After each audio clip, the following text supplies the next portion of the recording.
blessa naloyo nkosi okhona kule ndawo ozonikela ngaye uqobo lwakhe. uNkulunkulu wamona amandla wonke and remind everyone, oh God, ukuthi njalo uma siza kule ndawo uNkulunkulu wamongcwele size sinaloku esizokubonga ngakho. Siyakubonga Baba, siyakudumisa, siyakuphakamisa, sithi uyingcwele akekho njengawe. Baba wethu onamandla wonke, we give you the praise, we give you honor, we give you glory in the mighty name of Jesus. Amen.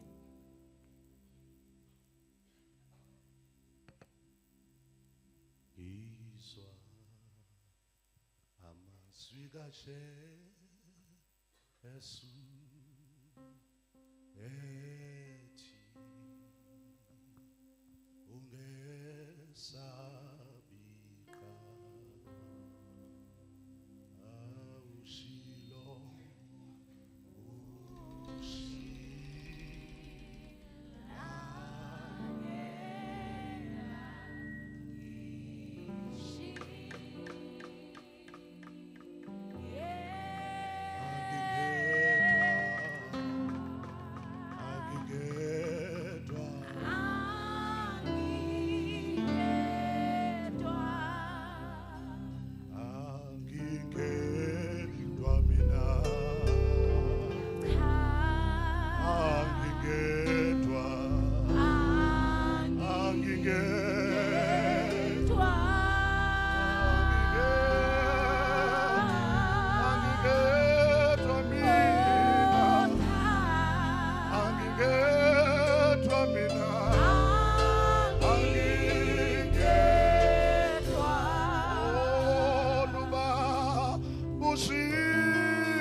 ngempela Jehova namanje ufanele ukhothanyelwa, ufanele ukudunyiswa ekseni.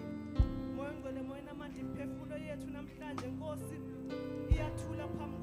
kwamona amandla ukulalela izwi lakho egameni kaJesu Kristu. Moya ngcwele, moya namandla sikhona le ndawo.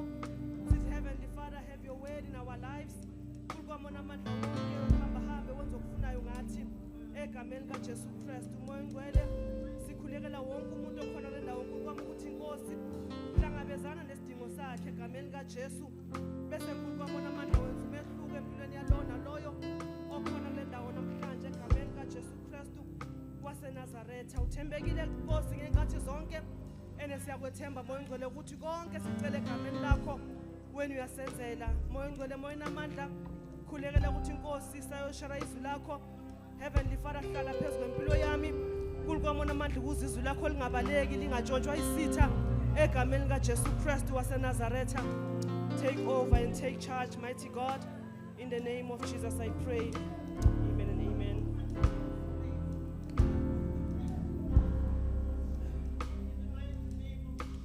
Thank you, Jesus.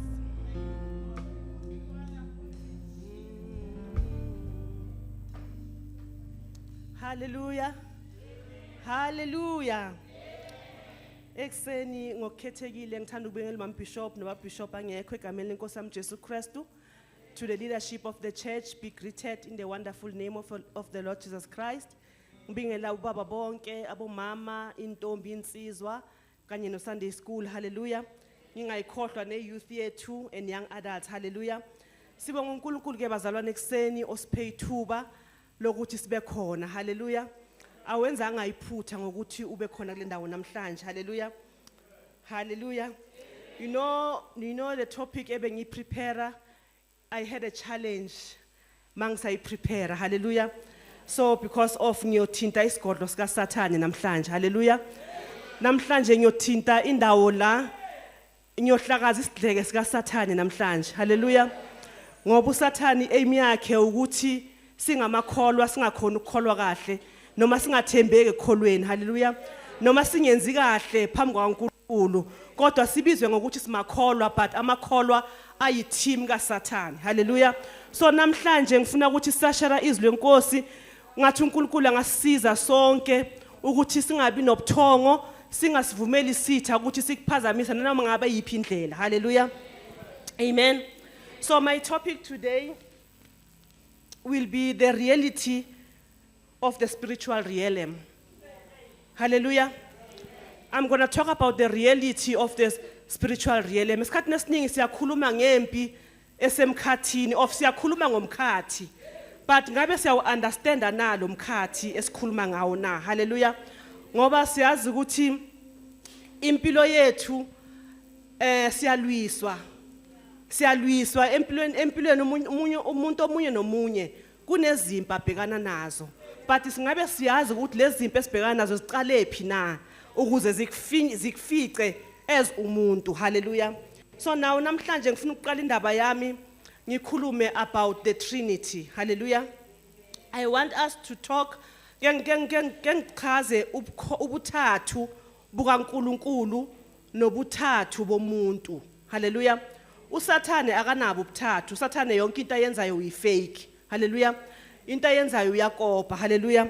So masikhuluma ngobuthathu bukaNkulunkulu, we are talking about uNkulunkulu Baba, uNkulunkulu Indodana, uNkulunkulu uMoya oNgcwele. Hallelujah. uNkulunkulu oyedwa kodwa ohlukaniswe iziqo ezintathu. Hallelujah. Ungubaba because ungumdali wako konke. Hallelujah. Ungumdali wezulu nomhlaba. Hallelujah. And uyabusa. Hallelujah. Bese unguNkulunkulu Indodana, umsindisi wethu. Yena owehla owasithenga ngenani eliphezulu. Hallelujah. Ukuze thina ukuze the human mankind isindiswe ifinyelele ekwazini uNkulunkulu. Hallelujah. Ukuba uJesu azange ehle ngabe namhlanje asikho la. Ngaba zange siyazi insindiso. Hallelujah. Bese sikhuluma futhi ngobunye ngengingxenye kaNkulunkulu engumoya ongcwele. Loyo that is a indwelling presence of God ehlala phakathi komuntu. Ubukhona bukaNkulunkulu obuhlala phakathi komuntu, especially umuntu osekavumile ukuthi uJesu uyinkosi nomsindisi wamamukela empilweni yakhe. Leyo ngxenye kaNkulunkulu ihlala phakathi kwakho ezomntana kaNkulunkulu. Hallelujah. Hallelujah. And then bese sikhuluma ngokuhlukaniswa komuntu. Wena as a person uhlukaniswe kathathu. Hallelujah. Umzimba wakho lo esiubonayo. Hallelujah. Uyiphathi yakho. Then siba nale part eyi-soul. Hallelujah. I-soul ila kuhlala khona your mind, umqondo wakho, ula kuhlala khona intando yakho, ula kuhlala khona your emotions. Hallelujah. Ukuthi ufila kanjani. Hallelujah. Bese siba na other part ethi ekuyi-spirit. Lesi esiconnecta noNkulunkulu. Hallelujah. Hallelujah. Ispirit sakho yiso siconnecta noNkulunkulu. That is why umuntu bakadlulile emhlabeni kuhamba the spirit siyahamba siyakuphi siya la asebenzele khona. Hallelujah. And then kunento eyenzakalayo ngomuntu eyaqala ngoGenesis chapter 3 last sithi khona but through sin ngenxa yesono umuntu wawa. Hallelujah. And then isono sa creator noma sadala ukwahlukana phakathi komuntu noNkulunkulu. Hallelujah. So we need to understand ukuthi ngenxa yesono kukhona okudalekayo. Hallelujah. Ngenxa yesono you separate yourself from uNkulunkulu. Lo kumele ngabe uhlala phakathi kwakho as a believer. Hallelujah. But now sibonga ukuthi irole kaJesu yokuthi ayesiphambanweni irole yakhe ayidlala yayilokuthi akwazi ukuthi akuthenge so that ube kwazi ukuba saved. Hallelujah. So now we need to know ukuthi that power is still working even today. Hallelujah. And then sithole uSathane. Hallelujah. uSathane abanye nabamchaza bafuna ukumchaza ngendlela ezi3 bathi uSathane bese bathi uAntichrist bese bathi futhi is the false prophet. Hallelujah. So uSathane naye emkhathini wakhe kunezinto azenzayo. Hallelujah. Uma ufunda incwadi kaIsaiah 14:12-15. Hallelujah. So siyathola ukuthi Satan was high ranking angel. uSathane beku i-angel noma ingelosi ebeyisezingeni eliphezulu ezulwini, but ngenxa yokuthi waba rebellious uNkulunkulu wamxosha ezulwini. Hallelujah. Wamxosha wamletha emhlabeni. So igoal kaSathane ngoba azange ahambe yedwa uSathane wayenabalandeli bakunabantu abamlandelayo wehla nezingelosi zakhe. Hallelujah. So igoal kaSathane ukukhohlisa, ukubulala, ukutshontsha nokubhubhisa. Hallelujah. kaSathane kuwo wonke umuntu okhona emhlabeni.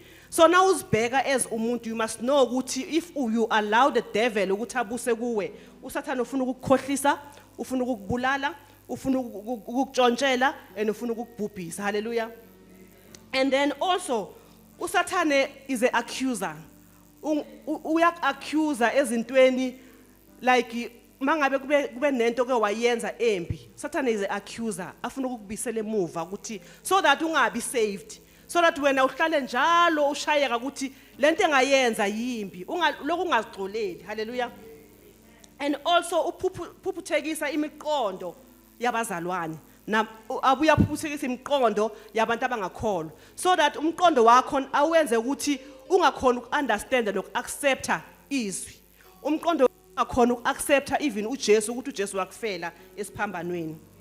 And uSathane uphosa umsebenzi kaNkulunkulu. Yonke into uNkulunkulu into ebekwe uNkulunkulu engumsebenzi kaNkulunkulu, the devil will make sure ukuthi uyayiopposa. Ufuna ukuthi ibhidlike. Hallelujah. And futhi udala impi phakathi kwabazalwane. Hallelujah. Wenza sure ukuthi abantwana bakaNkulunkulu kuba nezimpi ababhekana nazo, kuba khona ukuxabana, kuba khona ukulwa, kuba khona zonke izinto phakathi kwabantwana bakaNkulunkulu. So we need to understand the works of the devil phakathi kwethu njengoba sila. Hallelujah. uSathane we need to understand ukuthi akalingani noNkulunkulu. uSathane uyisidalwa. Uyisidalwa ebe kuyingelosi ya rebel against uNkulunkulu bayixosha ezulwini. Hallelujah. And ukuphela kwakaSathane already sekudecidiwe. Hallelujah. Ukuphela kwakhe uNkulunkulu decidile. When you read the book of Revelation 20:10 ila uzothola khona ukuthi ukuphela kwakaSathane kuyoba ngayiphi indlela. Hallelujah. So i-aim kaSathane ukuthi atwiste iqiniso. Hallelujah. ene amoshe yonke into uNkulunkulu ayidalile. Wena njengoba ula uyisidalwa sikaNkulunkulu, udalwe uNkulunkulu. So iaim kaSathane ukumosha wena. Hallelujah. Ene usebenzisa ama tricks, usebenzisa idistraction, akose idisorder. Hallelujah. So that adiverte umuntu from iplan la kaNkulunkulu. Hallelujah. That is the plan of the devil. Hallelujah. Ngikhulumile ngoNkulunkulu, ubuthathu bakaNkulunkulu, ngakhuluma ngobuthathu bomuntu, ngakhuluma ngezinto uSathana azenzayo kithi ezabazalwane. So now let's put everything together, God, man and the devil. Hallelujah. So now we need to know ukuthi this is a battle. This is a battlefield. Hallelujah. uNkulunkulu wants to redeem man. Ofuna ukusindisa umuntu. Hallelujah. And then uNkulunkulu usipha umusa, usipha iqiniso, and usipha umoya wakhe. Hallelujah. So that sikwazi ukunqoba wonke ama schemes kaSathane. And then ngoJesu Kristu sinikezwe amandla wokunqoba. Hallelujah. iBhayibheli lithi senziwe sabangaphezulu kwabanqobi. So amandla esiphiwe wona makhulu kakhulu. Ungawadoubt. Hallelujah. But now, so uze ukwazi ukunqoba kudingeka ukuthi thina sihambe ngani ngokweqiniso. Awukwazi ukuba nalawo mandla wokunqoba iqiniso lingekho kuwe ofungahambi kahle endleleni. Hallelujah. That is why uSathane into emakafika ufuna ukuzotshontsha atshontshe iqiniso. Atshontshe izwi so that mawuqala uhamba mabatha ayisekho into iphethe ezokunika amandla okunqoba. Hallelujah. So uSathane ufuna ukumisleader noma ukudestroy umuntu. Umuntu nje noma uyakholwa noma ukholwa, uSathane aim yakhe ukuthi akumisleade and akudestroy. So uyamislead umuntu ongakholwa ongamamkelanga uJesu njengenkosi nomsindisi ngokuthi amenze angakholelwa at all. Khanda lakhe liqine angakholelwa kuthena uJesu khona. Amenze umuntu okholwayo ukuthi ngenxa yezimo esiphila kizo ngoba izikhathi zokugcina esiphila kizo manje. Amenze umzalwane ukuthi akholelwe izinto ezikhulunywa ngabantu. Ahluleke ukuyofundisa ukuthi izwi lithini ngalezi zikhathi esiphila kizo. Hallelujah. Ngoba isiphile esikhathini la akumelanga ufidwe. You need to go and search for information wena as a person. Hallelujah. Wena as umuntu hamba yezwini yofuna ukuthi uNkulunkulu uthini. Hallelujah. And then thina as abantu we standing in a crossroad. Hallelujah. To choose. Sinikiwe ke bazalwane ifree will yokuthi sichoose. You can choose God or you can choose to follow the devil. Hallelujah. As umuntu uNkulunkulu kunikeze uNkulunkulu akasisidlwanga udlwanga ngeke afike azongena kuwe ngenkani. uNkulunkulu ufuna ukuthi wena you have to decide ukuthi ngikhetha bani.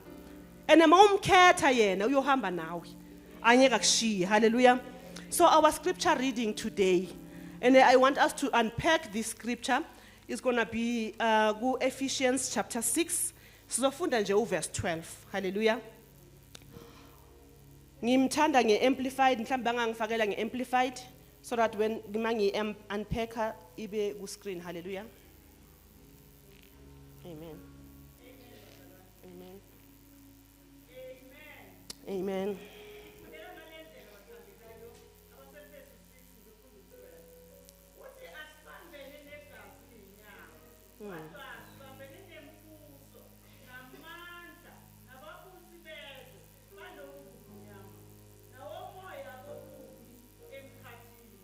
Amen. So amplified izothi, for our struggle is not against flesh and blood, contending with physical opponents, but against the rulers, against the powers, against the world forces of this present darkness, against the spiritual forces of wickedness in the heavenly supernatural places. Hallelujah. And then in King James, for we do not wrestle against flesh and blood, but against principalities, against powers, against the rulers of the darkness of this age, against the spiritual host of wickedness in the heavenly places. Hallelujah. So now I want us to unpack this scripture. Hallelujah. Remember, we are talking about impi esemkhathini. We are talking about umkhathi. Hallelujah. Now this verse kahle kahle isicela ukuthi asilwe nabantu. Hallelujah. Isitha sethu noma isitha sakho akusumuntu. Njengoba thina sikarabhana kangaka. Njengoba thina sishayana kangaka, silimazana kangaka. Ukuthi uSathane utshontshe that information ukuthi sazi ukuthi asilwi nabantu. Hallelujah. Legama elithi wrestle, it's something personal. La ubambana khona nomuntu kuyimpi. Hallelujah. And it's so close and it's so intense. Hallelujah. So it's a hand-to-hand spiritual struggle. Hallelujah. So you wrestle against isitha of amademon. Hallelujah. So if flesh and blood, it refers to people. Umuntu wenziwe ngenyama negazi. So that is why lesidalo usibona eceleni kwakho akumelanga ulwe naso. But you need to ukuthi uNkulunkulu akusize, you need to discern the spirit esiphezulu kwalomuntu. Hallelujah. So uPaul usikhumbuza ukuthi akumele sidistractwe ama conflicts aphakathi kwethu, akumele asuse ebukhoneni bakaNkulunkulu. Because logo is just a manifestation of a deeper spiritual war. There is a spiritual war eyenzeka emkhathini. And abantu bayagitshelwa bangaziboni bagitsheliwe. Abantu bayagitshelwa imimoya bangaziboni bagitshele imimoya. Hallelujah.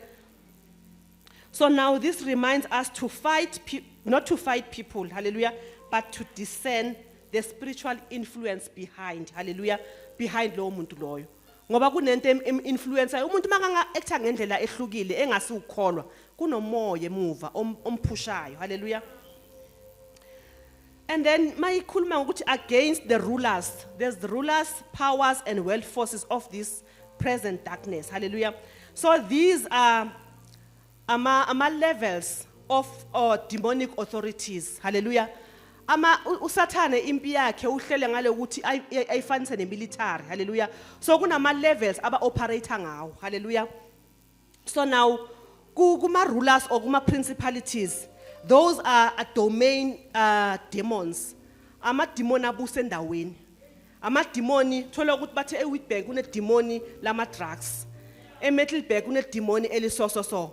Or area mhlawumbe bathe hlalani kahle kune demon lama drugs e14 we demon lalo. So those are areas of ama spirits kaSathane afika akhe kuleyo ndawo. Hallelujah.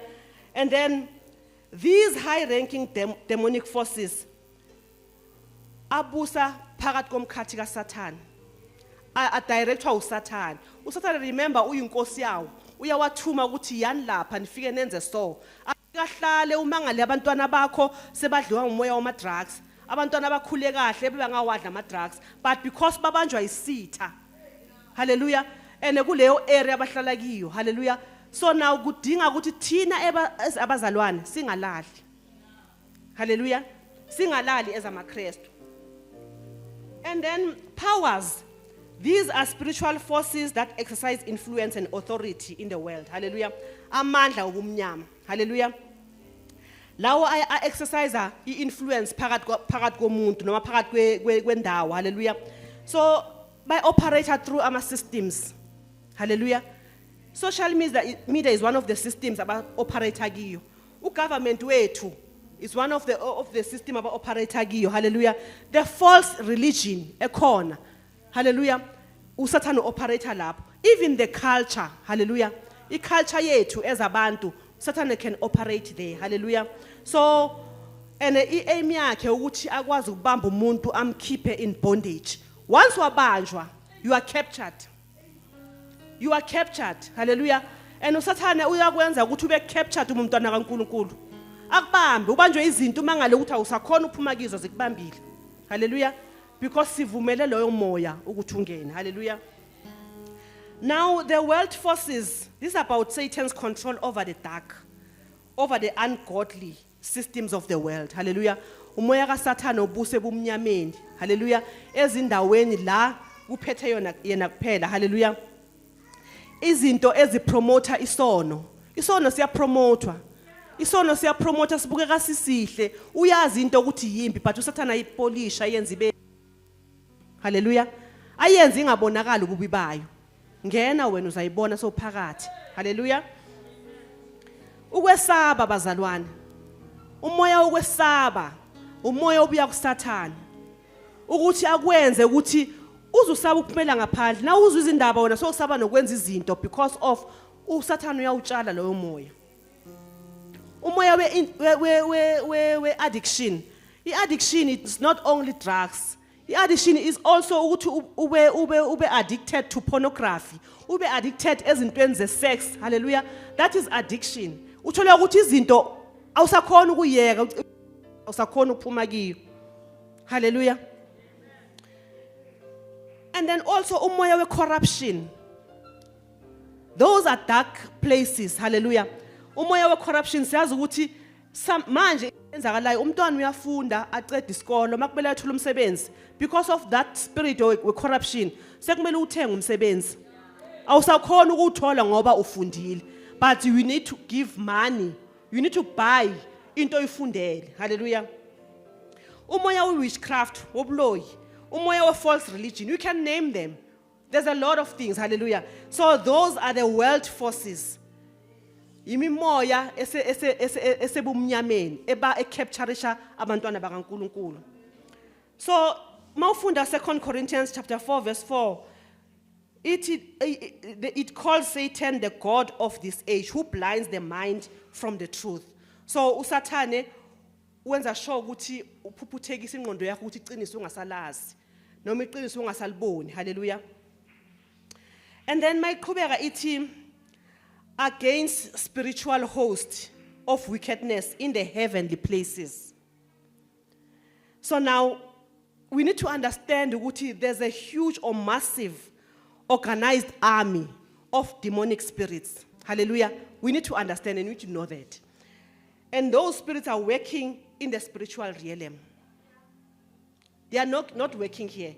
Ziqala le phezulu. If they want to attack uMamota, bayoqala phezulu, they're going to plan ukuthi how are we going to attack her. I-weak point yakhe ikuphi. Hallelujah. So bahlala phansi babe ne strategic meeting, ba plan ukuthi siyom-attack kanjani umuntu so. Hallelujah. So now those spirits ahlala emkhathini awahlali ezulwini la uNkulunkulu ahlala khona. But in the spiritual dimension above earth. So phezulu komhlaba kunomunye umkhathi la kuhlala khona lemimoya. Hallelujah. So lemimoya awukhona ukuyibona in the physical. But lemimoya ikwazi ukulaunch ama attacks ku physical. Wena ku physical awukhona ukuyibona but iyakhona ukuoperate ku physical. Idemon liyakhona ukufika lihlala eceleni kwakho babhembe likuhlebele likhulume nawe wena ungaliboni. So we need the spirit of God ukuthi sikwazi ukudiscerna all those spirits. Hallelujah. Now the topic says the reality of the spiritual realm. Hallelujah. We need to understand bazalwane ukuthi we are in a spiritual war. Whether we acknowledge it or whether we are not acknowledging it, but we are in a spiritual war. Hallelujah.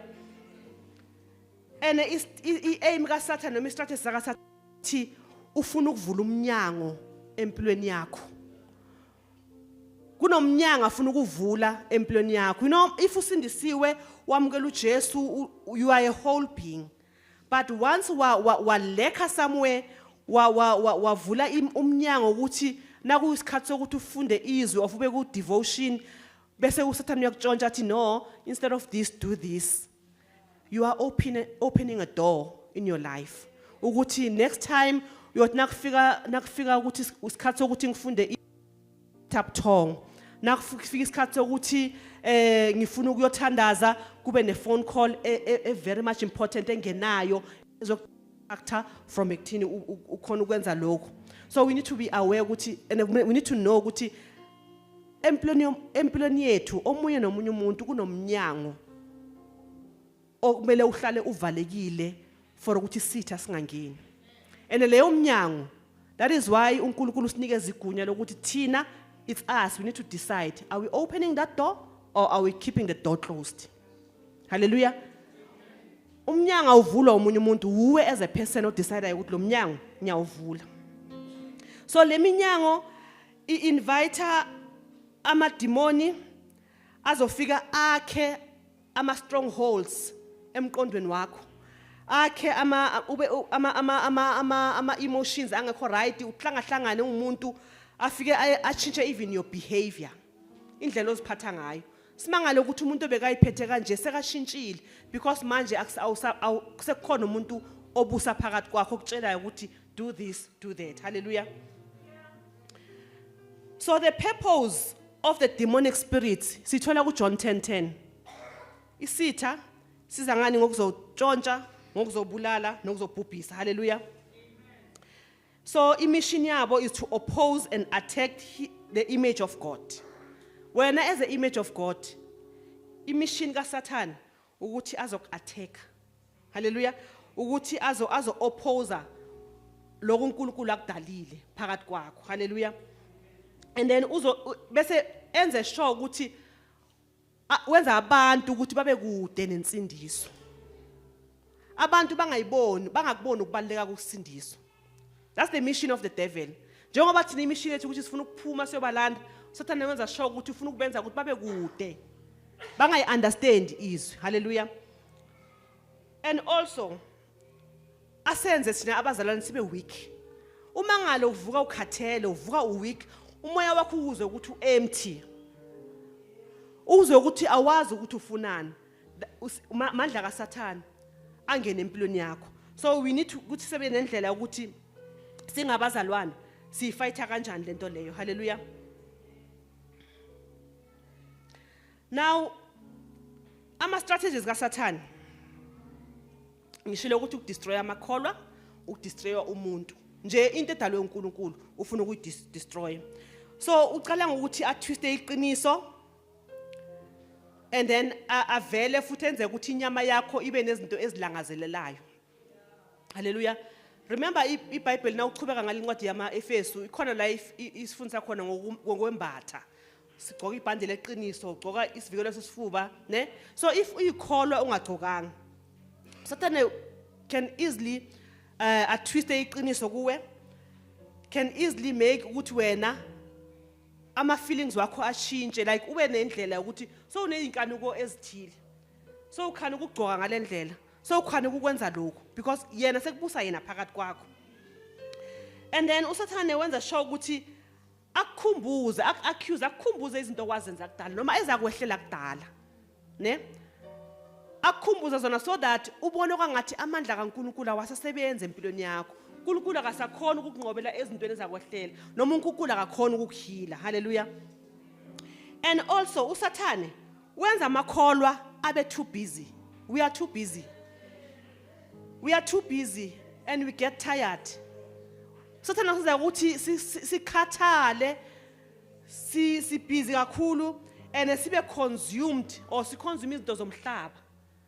Ekubani busy kwethu mangathi uyachecka ukuthi si busy ngani? Si busy ngama shopping, si busy ngezinto ezingeke zisize nomphefumulo. Nakusikhathi sokuthi kumele uye enkonzweni sowukhathele wo busy kakhulu the whole day. So I strategy sika Satan sokuthi ukudonsa kancane egcineni ufuna ukukubulala. Uyazi ukuthi usinaka yokubulala so outside ubukhona bakaNkulunkulu ukutholile. Izulu luluzile. Hallelujah. uSathane i strategy sakhe ukukhosa i-division among churches. Ukukhosa i-division among families. Hallelujah. Even emhlabeni wonke uyayikhosa i-division. Cabanga uzalwe nomuntu mara uSathane enze ukuthi nizondane ningasafunani. Yabona ngiyayibona yesonto, but just imagine eye family nikhule nonke nizalwe emndenini owodwa kodwa nisafunani. Bese wena ulwa nalo muntu kanti you need to discern the spirit esikhose yonke lento le. Hallelujah. So aim ka Satan is to destroy everything uNkulunkulu ayitshalile. uNkulunkulu makasidala usiplante kuma families. Hallelujah. So now la unomndeni wakho la uNkulunkulu akuplante khona. uNkulunkulu yakutholele ibandla kumele ukuthi umdumise kilo. So just imagine when always la uhamba khona ma attacks, la uhamba khona khoseka ama divisions. Hallelujah. So esinye strategy saka Sathane ukuthi ayenze ube discouraged endleleni. Ube discouraged when always you pray but imthandazo yakho ayiphendulwa. And then uSathane enze ukuthi ube discouraged. Hallelujah. And ubone kwangathi uNkulunkulu akanandaba nawe. But you need to understand ukuthi zonke into esizicelayo before zifika zindlula somewhere. Zifika zilwiswe lapha kulo yamkhathi. So wena into kumele uyenze thandaza ulwe nomkhathi. Wenze sure ukuthi uvula umkhathi so that into zakho zikwazi ukwehla zifike kuwe. Hallelujah. uSathane wenza sure ukuthi uyadelaya izimpendulo zakho ngishilo. Masikhumbula uDaniel 10:13 Daniel wakhuleka but impendulo yakhe yabanjwa kuphi emkhathini. Hallelujah. And uSathane futhi ulwa nani neprogress yethu. Nakumele ukuthi uprogress ugcine impilo yakho istagnant ungasaboni impumelelo because of kunema spirits alwa nempilo yakho. Hallelujah. Now ngikhulume ngeminyango esivulayo esivulela uSathane ezimpilweni zethu. So le minyango leyo inikeza uSathane noma amademoni wakhe access yokuthi benze noma yini phakathi kwakho. And bese kuba nendawo edalekayo in your soul eba unprotected. Your mind is no longer protected. Your will is no longer protected. Hallelujah. Your emotions are no longer protected. Hallelujah. Because of you've opened that door. And then bese isitha sithola indawo esiyoba neauthority kiyo empilweni yakho. Cabanga isitha sihleli phakathi kwakho sesiyabusa. Sozwa ngaso ukuthi manje senzani. Sozwa ngaso ubangale ene mawuzwa isitha masesibusa ne. Ubona ngebehavior yabantu ichinja. Umuntu mangale beka umuntu sweet but manje sekakhuluma nabantu ngenye indlela. Seka behavior ngenye indlela because of sekukhona ispirit esibusa phakathi kwakho. Isitha senza ukuthi ezumzalwane ungaba umzalwane ne ukholwe kahle. Uye enkonzweni ukhuleke ulifunde izwi but ngenxa ukuthi kunomnyango uvulekile ungumzalwane njalo ungabi nokuxolela. Sithobe ukukhuluma kakhulu ngokuxolela Friday. Uba umzalwane othi yabona lo ungenze so ubonge ungenze so ake ngithi ngimxolele. Mara uyikholwa uze enkonzweni every Sunday uyakhuleka nabazalwane you participate kuzo zonke izinto but you don't have forgiveness. Uthi ungumzalwane but you visit other sites ku social media. Ama sites azokwenza ukuthi ukukholwa kwakho kulahleke. Ama sites azokwenza ukuthi ubalekelwe purity phakathi kwakho. Hallelujah. uSathane uyenza ukuthi phakathi kwakho kube khona ukwesaba and ukwesaba mama bokhwana ungangivumela. Yazi kunezifo ezidaleka because of izinto ezenzakalayo. You know ianxiety uqala ngestress uqala ngani inezono lezi eziba umona nana nezidala izifo phakathi kwakho. Because of unomona wobufuna ubona umunye umuntu aprogressa ugcina uba nenhliziyo embi uba nejealousy ugcina uhaphakamela amashukela uphakanyelwa high blood because of awufuna ukubona iprogress yomunye umuntu. Ugcina uyesibhedlela uthatha treatment kanti bekumele ngabe uyaphila right. Hallelujah. So now akumelanga sinikeze uSathane. Ephesians 4:27 ithi do not give the devil a foothold. Hallelujah. And then remember uSathane usebenza ama spirit kaSathane aya network ne usebenza ngenetwork uSathane. iBhayibheli mawufunda kuLuke 11 verse 24 to 26 ithi when an unclean spirit goes out he returns with 7 other spirits more wicked than himself. So kulowo mnyango loyo ne kulowo mnyango ovulile ngiyenzeka ngena umoya welast angisho njalo ne mhlambe ngena umoya welast phakathi kwakho ungene lo moya utamase wenze konke okwenzayo wena there's nothing oyenzayo. Lo moya uphume phakathi kwakho mhlambe bakhulekela uphume ne lo moya mase uphuma uyolanda abanye abanamandla ungidlula yena aba u7 nababuya bathola lo yamnyango usavulekile bayangena seba u8 manje uyobenzani haleluya bayangena bagcwala wena sebagcwala phakathi kwakho haleluya so now we need to identify the open doors in our lives njengoba sila ake ucheke ukuthi umuphi umnyango ovulile kwenzakalani ngempilo yakho why kunzima ukwenza kahle phambi kwaNkulunkulu yimuphi umnyango ovulile empilweni yakho so ngizonika mhlambe 5 common doors isona singavunywanga it's one of the open door mawune sono senzile awukasivumi awukabuyeli kuNkulunkulu uthi inkosi ngonile haleluya and then unika na ungasivumi unika usathana indawo ukuthi angahlala akhe phakathi kwakho bazalwane i-trauma ne-abuse it's an open door i-trauma ondlula kiyo ne-abuse noma ngabe yiphi indlela abaku-abuse ngayo but it's an open door because now mawudlula ku-trauma uba uyalimala phakathi ne uyalimala and sometimes uyalimala uhlale nalento le so now unresolved wounds can create entry points so you need to make sure ukuthi na ulimele hamba ufuna usizo ungahlali nesilonda ungahlali nokulimala hamba ufuna usizo haleluya ungahlali undlule esimene esinzima uthi ngizohlala ekhaya ngize ngibe right angeke kube right ngoba usathane lowo umnyango awenzayo kuzoloko kungena amadimoni amanye ngena lokho ugcine ugula sikungcwaba because i-aim kaSathane ukuthi akubulale ama cases nama occult practices ne nawo ayaba umnyango uyikholwa mara usavakashela leza ndawo leza zobumnyama kuba yiminyango leyo haleluya usakhonza amadlozi usakhonza you still support those activities noma uthi okay angiyi mara imali yakho yona yenzani ubani okhulume ngemali yakhe Friday khona okhulume ngemali ehambayo eyosupporta lo msebenzi wobumnyama kunezangoma eziphumayo uthi hayi mina ngisindisiwa ngezangomeni mara ngizonithengela inyama uhambile inyama imali yakhe ikhambele haleluya bese kuba khona ama toxic influences like toxic relationships ubudlelwane nabantu obungakho right wenza ubungani nabantu mara lobungani lobo abunyisi phambili bu toxic niyalimazana nilimaza abantu haleluya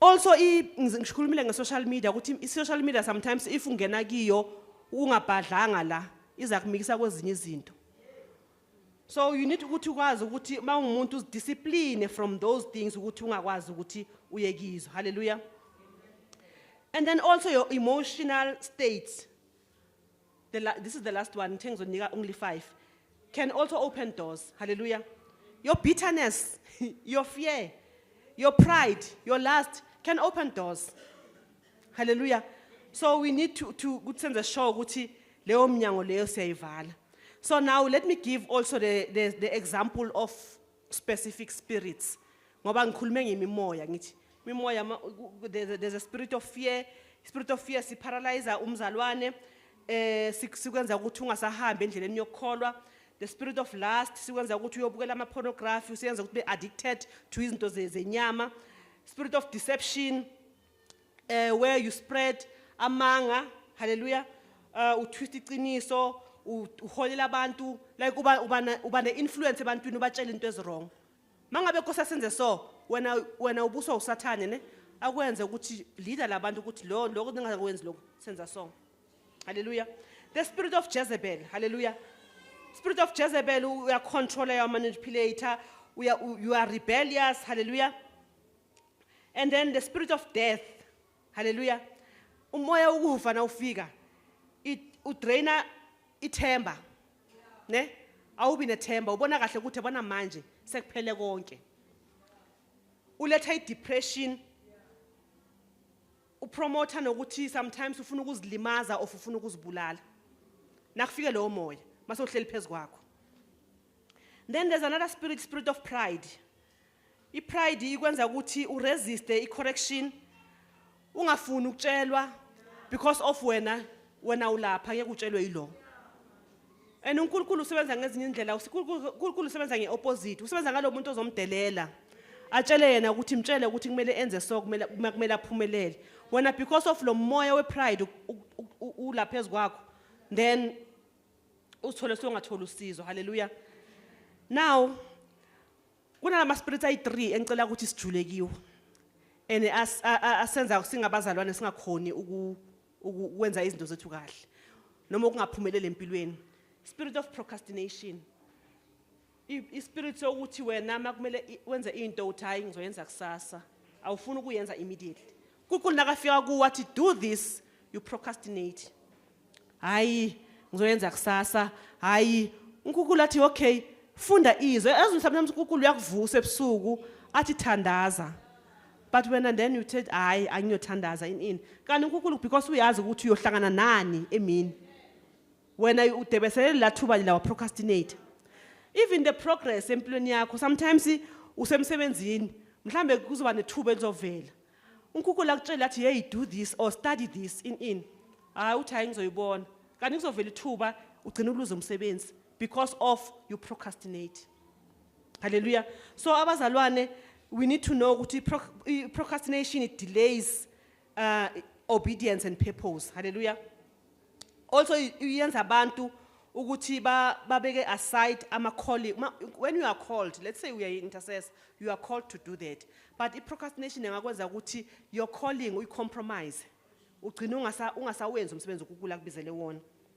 And itshontshela ithuba noma nokuthi ukwazi ukuthi ngoba we have that spiritual momentum because ayenzeke phakathi kwethu. Thola ukuthi wena awusahambi ngalespeed okose uhambe ngaso, but usoyaleka. Hallelujah. Because of lo moya. Then enemy ifuna ukuthi always wena uNkulunkulu nakafuna ukuthi wenze something wena always uthi no. Wale. Babhembe sicela ukuthi uzosiphathela umnika namhlanje angifuni. Babumanzini ngicela ukuthi namhlanje usithathele izwi angeke ngikhona. So usathane wenza ukuthi wena always awufuni ukwenza into zenkonzo. Hallelujah. And deep down unalo izwi ayikuthi awunalo, but awufuni ukukwenza lokho. Hallelujah. Then the spirit of weariness, spirit sokukhathala bazalwane, fatigue, burn out. Hallelujah. It's true, siyakhathala. Bayazi abantu abasebenza ama shift ne. Kuba nesikhathi la uzwe khona ukuthi umzimba wakho awusafuni, awusakhona ukukuthwala. Even spiritually uyafila lento leyo. Uyaba khona ukukhathala. But okunye ukukhathala kulethwa isma spirits kaSathane. Hallelujah. Ukhathala ungenzanga next. Ukhathale bowulela ubusuku bonke, awusebenzi marukhathele. Awuyi kamlungu, awenzi next. Like awenzi next marukhathele. Hallelujah. So lokho kukhathala lokho ufuna sazi ukuthi isitha siyakuletha ukukhathala ukuthi umzimba wakho ufile ungabi right. And uyakcindezela lo moya lo ukuthi noma kungabe kumele uye enkonzweni kumele wenze in awukhoni. And uma ungakhona, remember bangakhona ukufeed your spirit, uyafa. Uyafa ngaphakathi because now awusena kudlo yokuthola. So we Sunday times only. You know abazalwana abafika only on Sunday. Kunokudla abakulokhunje. So noma ufika Sunday during the week wena mawugcine uvula iBhayibheli lakho on Sunday, so uyibona next week Sunday. So meaning attacks, lama spirits now ayofika from Monday to the following Sunday. Enzani akwenzani. Remember, as a person, you are not only fighting your own battles, but you've got kids. You have to fight the battle of your kids, your partners, ne? And also your families. So now uNkulunkulu njengoba kubeke wena ukuthi umamkele as inkosi nomsindisi, uthembe wena for this family. So when you need to pray for yourself, pray for your children, pray for your family. Hallelujah. So now just imagine if so ukhathele ubani yobakhulekela. Hallelujah. The spirit of laziness. Hallelujah. Awukhathalanga but uyivila. Hallelujah. Bible lithi yana intuthwaneni vilandini ubone izindlela zayo. Ukuvila apha bazalwane it's a spirit. Ubuvila it's a spirit esibi and esenza ukuthi even your mind awukhona ukucabanga. Because uyavila apha. uvilapha ukufunda, uvilapha ukuthandaza, uvilapha ukuklina, uvilapha yonke into. Ufuna ukwenzani? Enamavila into eyenzayo just ukupolisha isitupu lesi. Phela. Bapolisha isitupu bahlale lapha. Just imagine if ungumuntu wesilisa kumele ushade. Uyoshada intombazane evilaphayo engakhona ukucabanga, engakhona ukufunda. Just wena ngoba ubona isitupu kuphela. Na ufika lapha uyobeka isitupu kose umthengele ipolisha ahlale lapha. Indlu ingcolile. Hallelujah. Umuntu onjalo akakwazi nokuthi akuthandazele. Hallelujah. So we need to make sure ukuthi that spirit asisibambi. We need to fight singabantwana bakaNkulunkulu. Hallelujah. We need to fight ngoba manje if isingalwi uSathane will capture us. And once we are captured ngeke akuyekelele. Ngoba injongo yakhe ukuthini akubambe akuvalele up until ufe. But sibonga uNkulunkulu ukuthi uyenzile indlela. Hallelujah. Sibonga uNkulunkulu ngendodana yakhe ukuthi uyenzile ukuthi we can just break captivity. Hallelujah. uJesu uyasaphula isibopho. Hallelujah. uJesu uyakwazi ungena aphule konke okubambile, but now you need to take action. Hallelujah. uJesu mawumbiza akathuli. That is why if you ufuna ukuphula lesasibopho lesa, you need to repent. Number 1, turn away from sin. Hallelujah. You need to renounce, break agreement with darkness. Uphule lesasibopho senzele uSathane. Ngoba ngisho uSathane uba unesibopho nakakubambile, vanje neagreement oyenze naye. So now you need to break that agreement no Satan. You need to resist the devil. Hallelujah. And usukume ulwe impi kamoya manje. Ngoba this is not a physical battle, but impi kamoya. Hallelujah. And then you must replace izidobo zenza ngokuthi manje sowufuna uNkulunkulu, soyofunda izwi, soyathandaza. Replace all those habits. Hallelujah. Ungasavuki lokho wena story uyasibukela ebusuku uyasiphinda ekseni. Usiphinda kuze kube kayi3. Lokho uyaphinda ugcina sowuphule wangathi inhle kuzibona nawo sowulapha hamba nalabantu uphila nabo. Hallelujah. Mase uqedile, you need to seal that. Mase uphumile, you need to seal that with the blood of Christ. Hallelujah.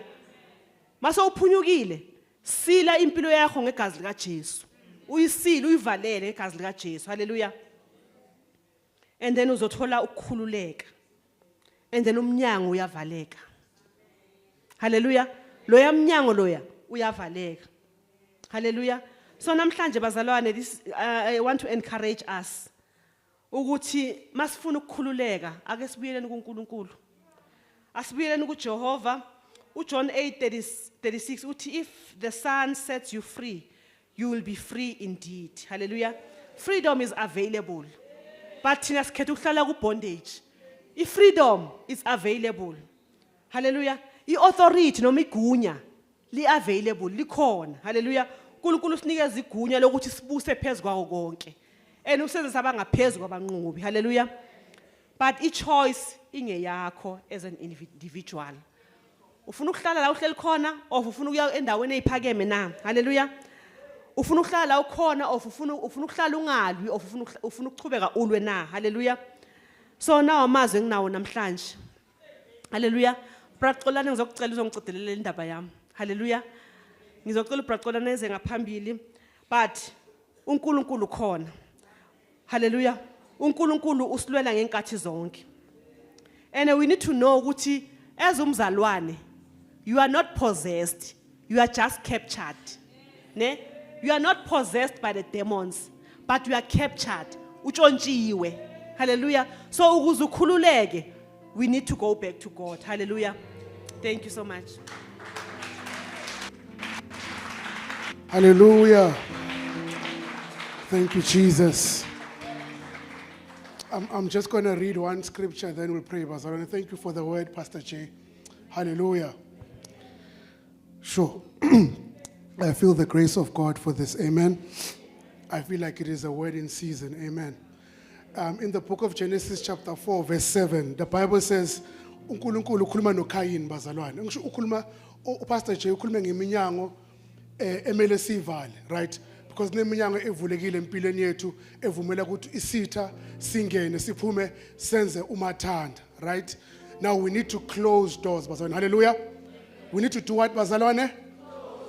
Hallelujah. Now if you read in the book of Genesis chapter 4 verse 7, the Bible says uNkulunkulu ukhuluma no ne uthi Cain, if you do well, will you not be accepted? If you do not do well, sin lies at the door, and its desire is for you, but you shall rule over it. Hallelujah. Please read it, Mama, ngesizulu. Genesis chapter 4, verse 7. Ifundeka ngalendlela bathandekayo. Uma wenza kahle, uyamukeleka. Na. Uma ungenzi kahle, isono sihlezi ngasemnyango. Ukunqanela kwaso kukuwe. Kepha wena umele ukusibusa. Hallelujah. Sin is at the door. Its desire is for you, but you shall rule over it. uNkulunkulu mabadala in Genesis 1 verse 8. Uthi, I will give you authority. Uthi masenze umuntu ngomfanekiso wethu, right? And hallelujah. Simnike ini bazalwane? Sinegunya la bazalwane. Amen. Hallelujah. We have authority to close the door. Hallelujah.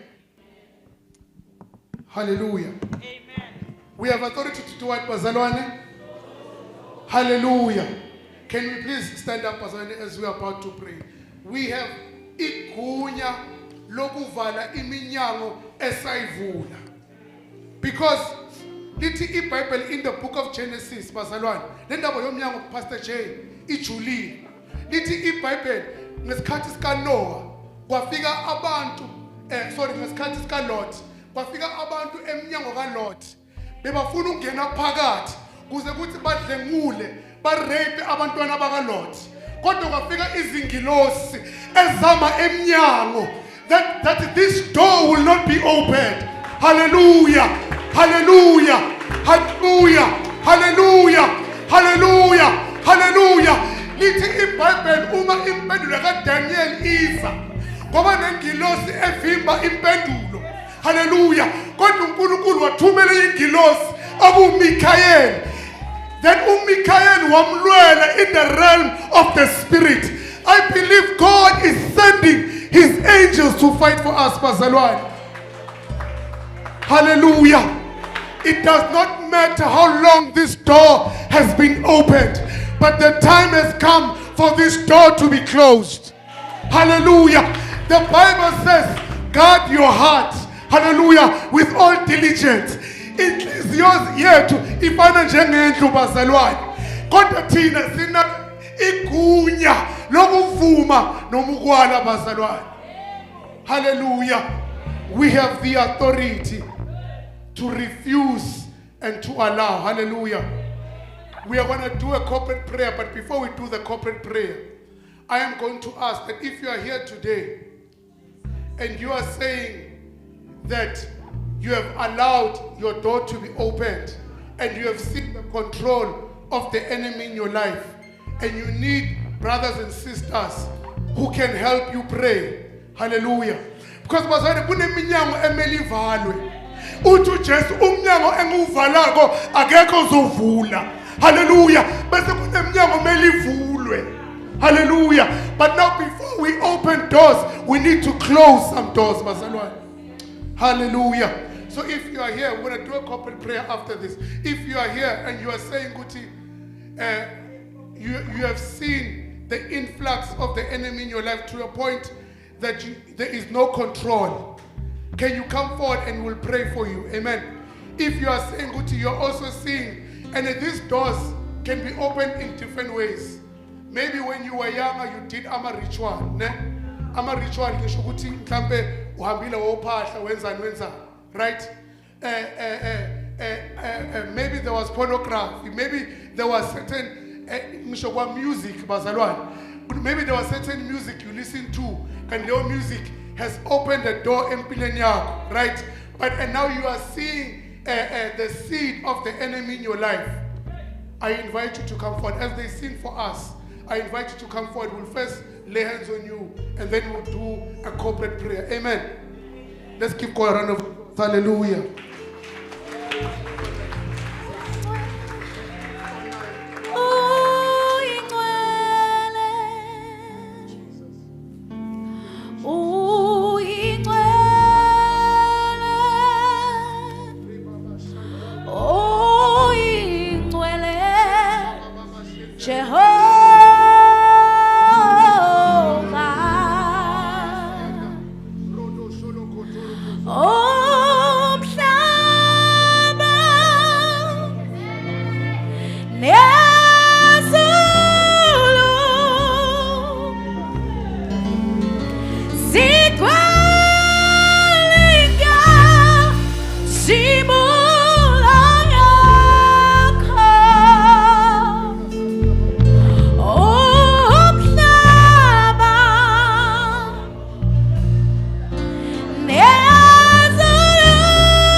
And you have been having dreams of water that you have not been understanding, and right?